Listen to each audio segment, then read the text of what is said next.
Hi and welcome back to my channel. I'm here with a new video and it was one of the most requested videos ever since I reached 1000 subscribers. I'm finally here with my answers to your questions and it's going to be a Q&A video. Before I start, I want to thank each and every one of you for subscribing to my channel. It really means a lot to me. So without much talking, let's go to see my answers to your questions.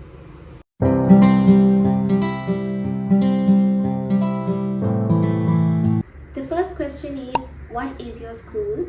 My school is Lyceum International School, Nugegoda. Second question, what did you do for your A-levels, London or Cambridge? I think this person meant London's or locals. So I did London A-levels and I did Cambridge. Next question is, what did you do for your A-levels? So I did biology, chemistry and physics. The next question is one of the most frequently asked questions, and that is, what is your university? My university is General Sir John Kothawala Defence University, or simply said KDU. Next question is, which year am I in? I'm currently in my 4th year. To explain this a bit, I am just about to go into my final year and I'm towards the end of my 4th year. So due to the pandemic, we couldn't continue with our practical work and go to hospitals for clinical work. But we did finish our theory component of the 4th year, which is the 4th year exams, 3rd MBBS Part 2, long time back, like 1 year ago. But we did have some clinical rotations to finish and complete before we go into our final year. So right now we are doing that. So to answer this question, I am towards the end of my 4th year, just about to enter my 5th year, which is the final year of med school. Next question is, at what age did you write your A-levels? I did my A-levels in 2016 May, so I was 16 years old when I did my A-levels. Next question is, where did you finish your A-levels? I finished them here in Sri Lanka. Like I said before, I went to Lyceum International School, which is in Sri Lanka, so I finished my A-levels here.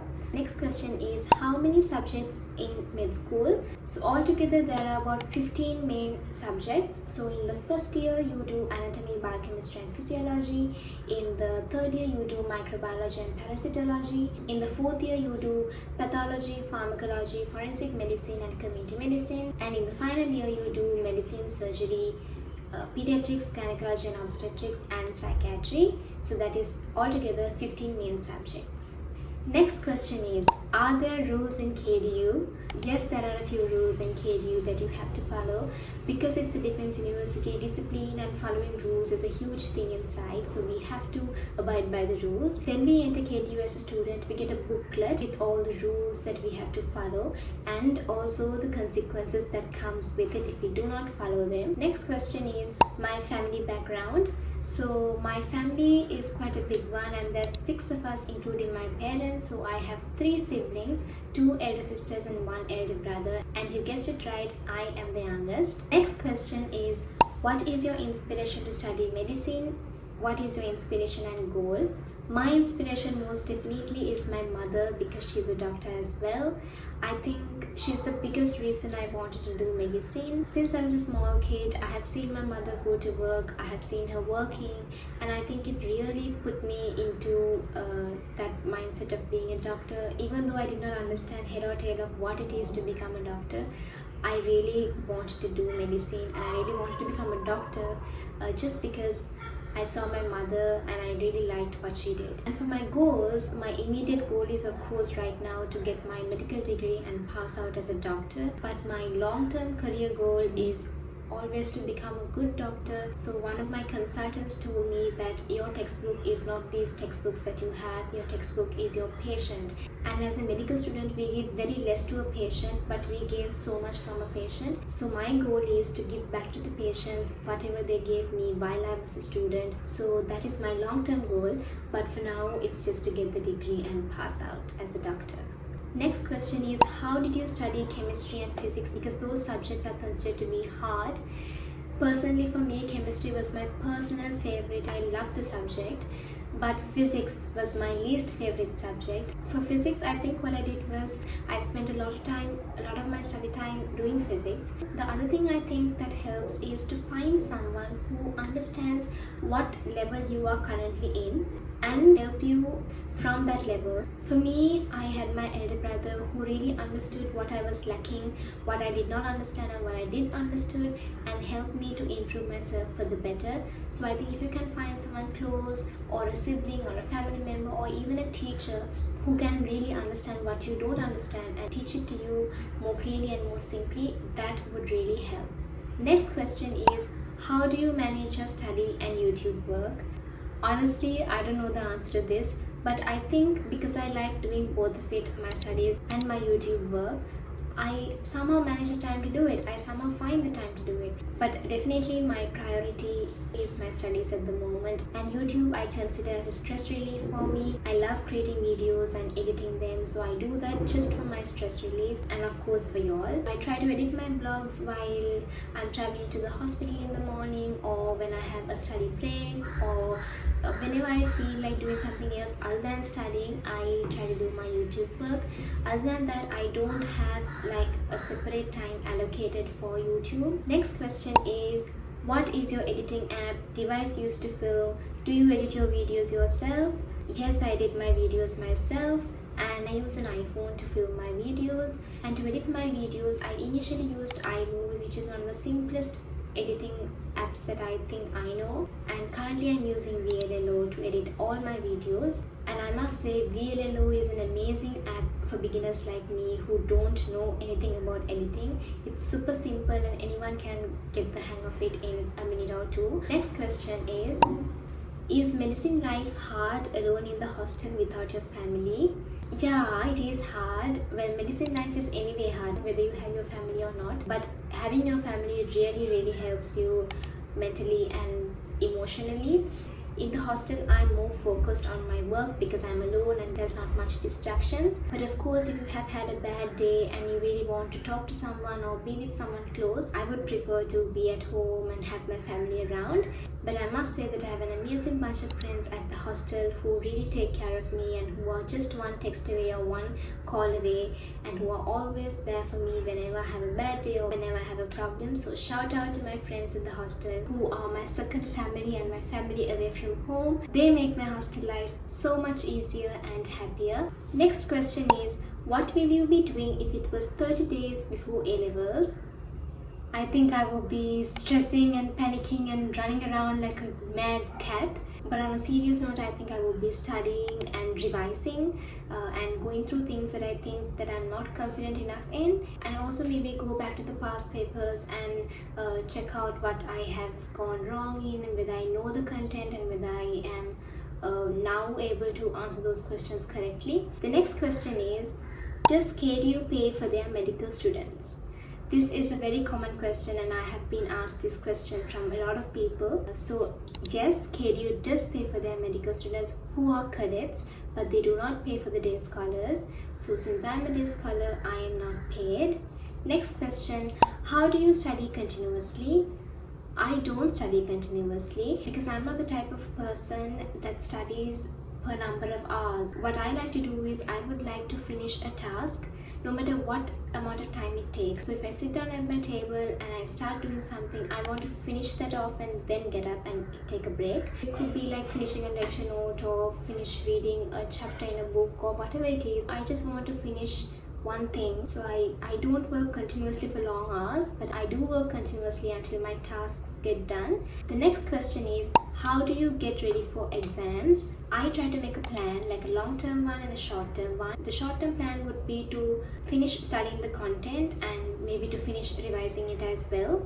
And also I would find some past papers for that exam and try and do them and maybe clear the doubts before the exam. And yeah, I think having a plan and finishing off studying and revising, and also at the same time having done the past papers of that same exam, I think you are more focused and you are less stressed when it comes to the exam date, because you know your content and you have practiced what might come for the exam as well. The next question is, how to avoid sleep during online classes?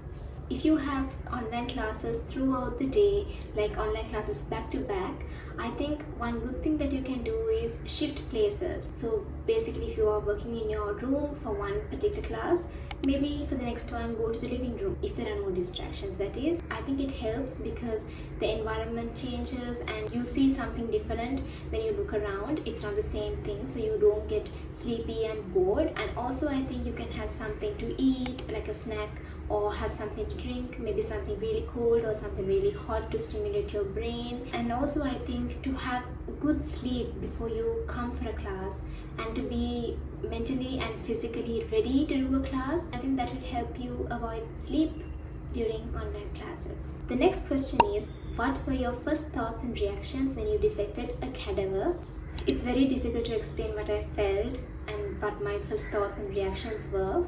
Initially, I was very scared to go near the cadaver just because I knew it was a dead person, and at the same time I did feel very sorry for the person because they would have never thought that they would be lying naked on a tray in a dissection hall like this. And at the same time, something that came to my mind was that nothing is permanent. It really struck me, and I realized it on that day that no matter what you do when you're alive, I will also be like this. That really made me rethink life in a very different perspective. So the next thing was the dissection, the actual dissection where we had to use a scalpel to cut into a person's body. And I think how I made up my mind was just thinking that this is only for learning purposes and nothing else. As I went near the cadaver, the first thing that struck me was the formalin smell, which was very, very, very strong. In fact, I had a migraine at the end of the dissections on my first day. And the other thing is, I think we had dissections just before lunch. So once we were done with dissections, we had to have lunch. But it was quite difficult because even though we had our gloves on while dissecting, the smell of all the fat and the tissues had anyway penetrated into our skin, I think, despite wearing gloves. And as I brought my hands close to my mouth and my nose, I could get the smell of the fat and the tissues, and it was quite difficult on the first day especially to have my meals. A little story on the side. The first day that we had dissections, that night when I went home and I entered my room, and before switching on the light, my mind was playing games and I saw the exact same cadaver that we dissected on my bed. And the next moment I had automatically switched on the light and I could see nothing. But for that moment of time, my mind was playing games and I had imagined the cadaver on my bed. So there are things that happen like that as well. I think it's a bit traumatizing on the first go. This is all in the initial phase of it, but eventually later on we all get used to it. So yeah, those are my first thoughts and reactions and my experience with dissections and a cadaver. And I want to take this time to tell you that I am up to date, very grateful to the cadaver that I dissected, because if that person had not decided when he was alive to donate his dead body to a medical faculty for medical students like us to learn, I know I wouldn't have learned as much anatomy as I did if I didn't do dissections. Dissections takes learning to a whole new level because anatomy is very difficult to understand if you don't have hands-on experience with the things. I believe that it's one of the most generous things that you can do as a human being, that is to donate your body for someone to learn. I don't think I will ever be grateful enough for that person, especially the cadaver that I dissected, for having donated his body to our medical faculty. The next question is, how to improve English? First of all, before I answer this question, I am no professional and I am no one to give you advice on how to improve English. I think you should take professional advice and maybe go to an English class or something. But if you are focusing on speaking better in English, I think the best thing is communication, talking to people, having conversations with people in English. At the same time, go to a class and learn from a professional. Your grammar, your spellings, everything needs to come together for you to be able to speak English fluently. So it's not just talking, but also at the same time learning English so that you can improve your communication skills. Next question is, how to study without getting bored? Well, like I said before, to avoid sleep, have something to eat, drink, have a good sleep before you start studying, and be mentally prepared to study. Another thing that you can do is, if you're working for one particular period of time, so for example say 1 hour, you can divide this 1 hour into 30-minute sessions, 2 30-minute sessions, and do 2 different tasks in that time. You wouldn't feel as much bored as if you were doing one subject for that one whole hour. Next question is how to maintain consistency. I think the best thing that can help you maintain consistency is have a plan. If you have a plan of what to do during the day or week or month, consistency is not an option. There's no time for you to think whether to be consistent or not. Consistency is a must if you have a plan, because you would know what you want to get done at the end of a day or a week. You will have to do work, and consistency will automatically be there because you know what you're doing and you have a plan and you know your goals and targets. So I think the best way to maintain consistency is to have a plan. And that is the end of this Q&A video. I hope you enjoyed the video and I hope you found my answers interesting and relevant. So thank you so much for watching and subscribing to my channel. I will see you again in another video real soon. Bye!